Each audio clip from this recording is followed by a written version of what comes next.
What's going on, everybody? Today we are building a DIY sectional sofa, and I'm starting by breaking down the 3/4 inch plywood for my base. I'm using a circular saw and a straight edge to cut down this Radiata pine plywood for my base and the two sides. My sofa is using 3 cushions, and each of them are 32 inches deep and 48 inches wide. After that, I moved outside to my miter saw setup, where I was able to cut all of the 2x4s for my frame as well. All of the outside pieces that are gonna act as an apron for my base have a 45-degree angle cut on them. That way we're not gonna see any of the end grain. To prevent tear out, I cut relatively slow, but really I should have put a 60-tooth blade on my miter saw. My game plan is to glue and screw all of my pieces for the frame together. So here you see me laying out lines where I wanna pre-drill all of my holes. I'm using my go-to, which is a 3/8 inch Craig jig drill bit. As you can see, it tapers down to about 1/8 of an inch and has a stop collar. This is really convenient because I can create recesses that the screw heads will set into, and then I can backfill those with a 3/8 inch dowel, making it look like through dowel joinery. And quick pro tip, I highly recommend getting some decent corner clamps. They don't have to be expensive, but they're great for this project and just to have around the shop. I applied a decent amount of glue to all of my joints, but I didn't want crazy squeeze out, and here you can see how I screwed from both directions on the mitered joints. Ultimately, the glue is adding a ton of strength, especially on these mitered joints, but I'm also connecting everything to the plywood later, so I have zero concern about the strength of these miters. And now that I have my 2 main sectional platforms, I came back with that 3/8 inch dowel to backfill all of these recesses.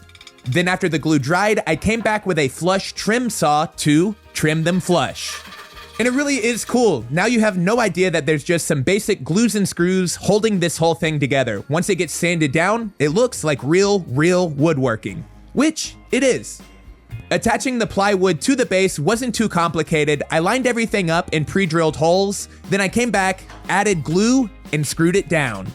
And FYI, I've got materials and supplies linked down in the description for this project, along with free PDF plans if you would like to build something similar or the exact same. It'll have useful measurements and some basic diagrams to help you build along. Not all sofa cushions are probably going to be the exact same size I'm using, so I will have some information. That way you can adjust and build yours to suit.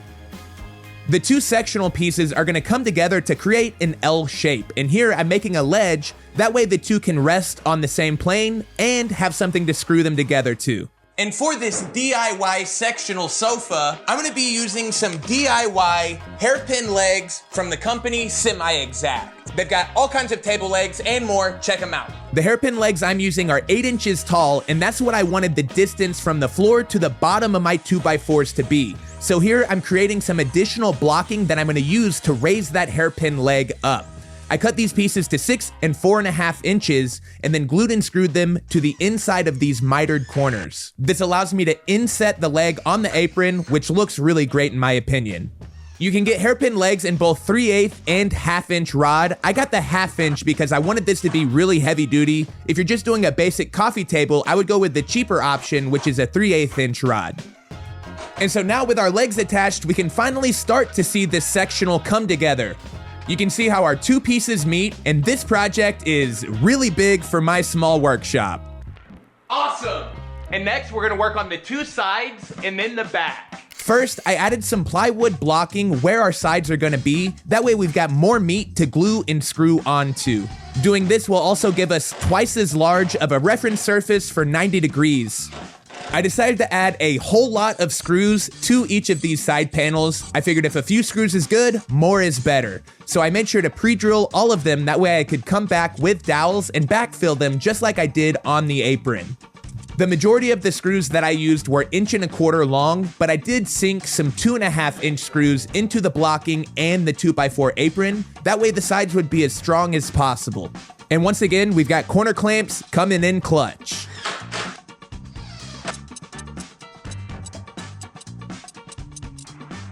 Dirty. Next, I'm going to be making the brackets for our seat back, which is going to be reclining at 15 degrees. I set that on my Harbor Freight angle finder, and then I laid out lines on a scrap piece of 2x4. The sofa bottom cushions are going to slide underneath the back, and that's why it's only 10 inches long. I cut it out with a circular saw, and you'll see everything makes sense as it comes together.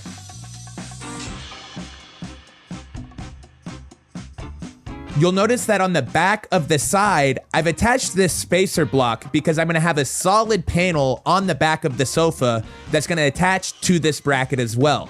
And overall, my sofa is about 101 or 102 inches long, so I wasn't able to just use one bracket piece here because I'm using 8-foot long material, which is 98 inches long. So basically, I needed to double up on these bracket pieces, and once again, this will all make sense as we go. This back panel is going to be cut to the same height as our sides, and when we attach it, it's going to help us square everything up. And then the piece that the cushions are going to rest on is cut to 15 degrees on the top because it's reclining. I added some positive blocks to the bottom of the plywood platform before I threw that back panel on, but this gave me a good opportunity to square up my sides as well. And here you can see what I was talking about and why I used 2 of those brackets on each side, and it's because this 98-inch piece of plywood can't quite span the whole gap, so I'll have to fill it in later. But before I do, I attached more of these 15-degree support blocks to the middle of our sofa back.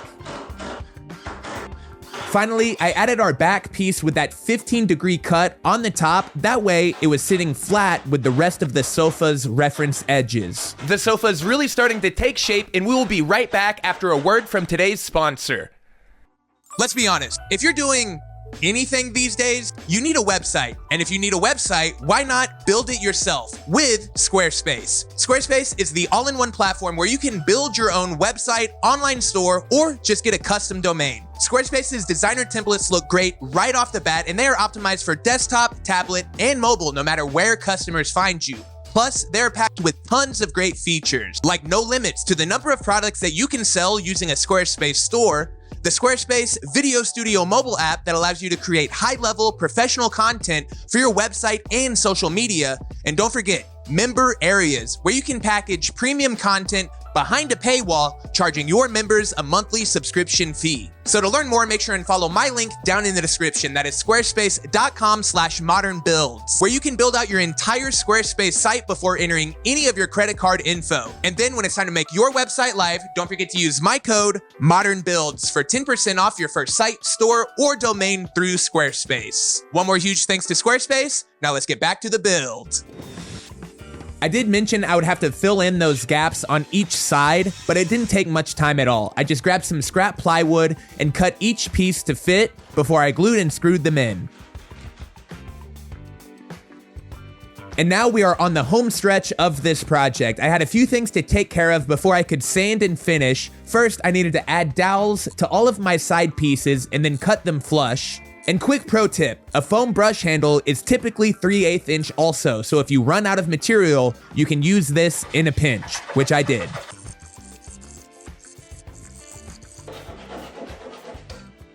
I started by sanding my project with 100 grit sandpaper just to knock down any of the rough areas, and then I came back with 150 grit before I applied finish.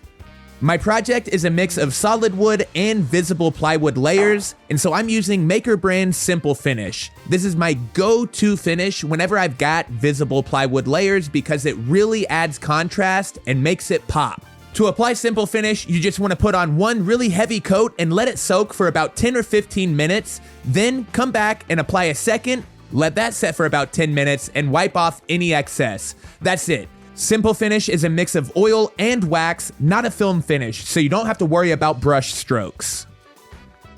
Now let's grab the cushions. I picked up these cushions online, and I'll leave a link down below. It was the only sectional sofa cushion set that I could find, and I've got to say, they are pretty thin cushions, and that's why I put 2 layers on. So there you have it. If I'm correct, this is the first DIY sectional on YouTube. And even if it is, it's still good looking. I challenge someone to beat it. This has classic mid-century modern box sofa vibes, and it is surprisingly comfortable. If you wanted to just do one set of cushions, I totally understand. It wouldn't be the most comfortable in the world. And 2, not only looks neat, but feels like you're sitting in a cloud. So what can I say? This sofa is crazy comfy, and one alteration I made before I moved this sectional into my living room was to adjust the 2x4 blocking for the hairpin leg. That way it set about 2 inches lower. After I did the double cushions, I realized it was all setting just a little bit too high. I also raised the back support so that it went all the way to the wall. As always, thanks a ton for the support, and we'll see you next time on Modern Builds. Bye, everybody.